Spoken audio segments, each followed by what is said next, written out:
It only makes sense when they treat you like that at the expensive, fancy restaurants. Those places where the more money you spend, the nicer they get.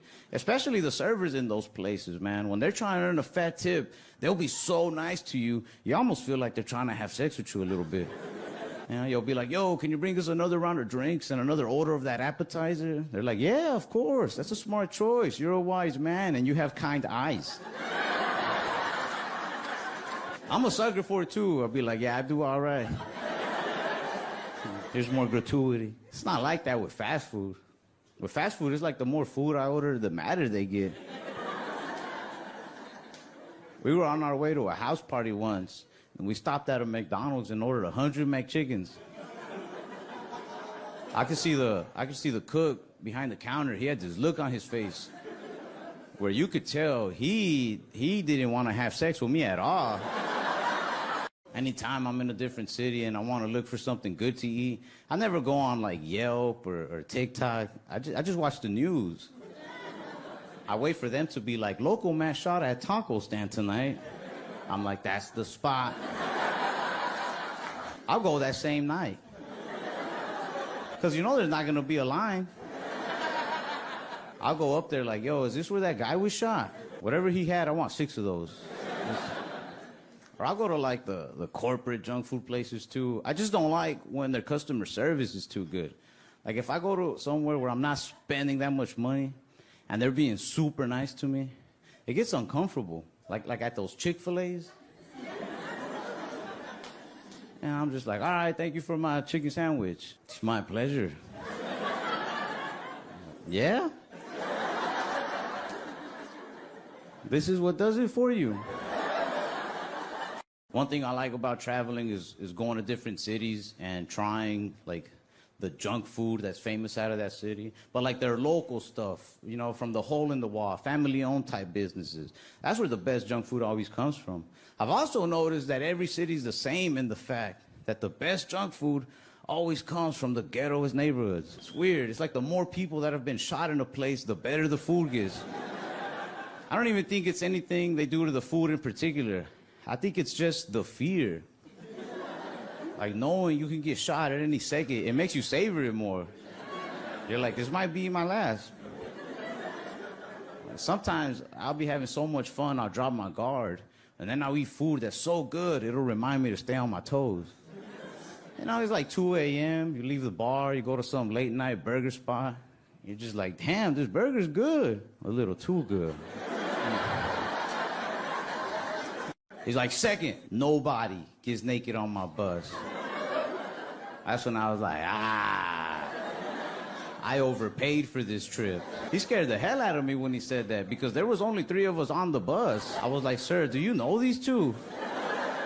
Then I felt offended with them because what look do the 3 of us have that when this man saw us, he was just like,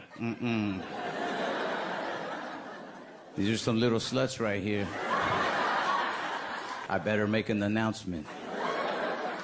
Like, I'm grown, man. You don't have to tell me to not get naked on a bus. I'm not just gonna do that. That's what I told myself.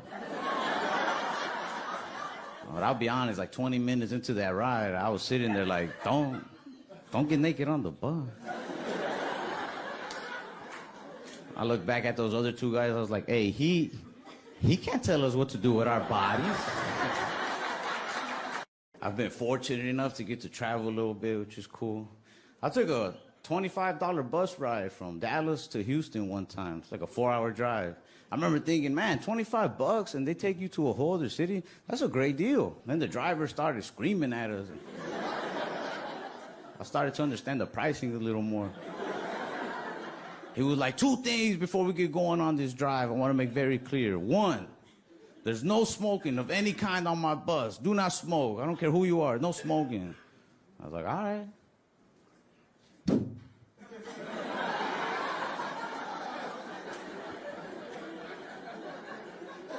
He's like, 2nd, nobody gets naked on my bus.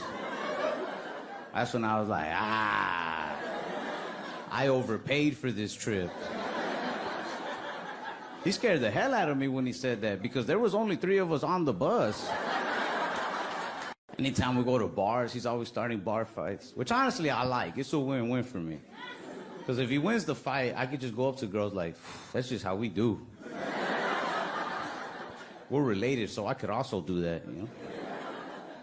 And if somebody tries to fight me, he'll stop it. He won't let anybody touch me, man. He's very protective.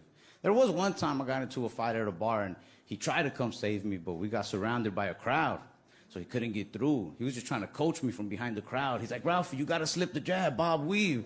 But I didn't know what any of that meant, so I was just getting whooped the whole time. And he put it into terms I could understand. He was like, L1 square, square, triangle.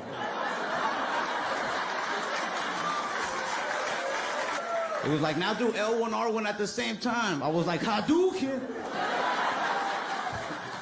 Nah, but it's nice living out there. I do get bored sometimes. I bought a PlayStation 5. I like it a lot. I went a long time without having a PlayStation. I had the PlayStation 4 like a long time ago. You know, back before smart TVs were really around. So I really depended on it, but I had sold it to take a girl out, which kind of worked out. She came back to my house. She was like, you want to watch Netflix? I was like, yeah, I would like to. She was like, you don't have like a PlayStation or Xbox? Put it on. You know? I was like, nah, you don't want to just watch the news? But yeah, man, I love that PlayStation 5. I like playing fighting games like Mortal Kombat, man. I'm good at fighting games. Real life, not so much, but on the games, I like playing with my cousins a lot. I hang out with my older cousin Carlos a lot. But he's like too thug for video games. He's got too much of a temper. You know, he can't take a loss. I was whooping on my Mortal Kombat and he threw my controller. He's like, man, fuck this game. Hit me in real life. I was like, bro, go back to jail.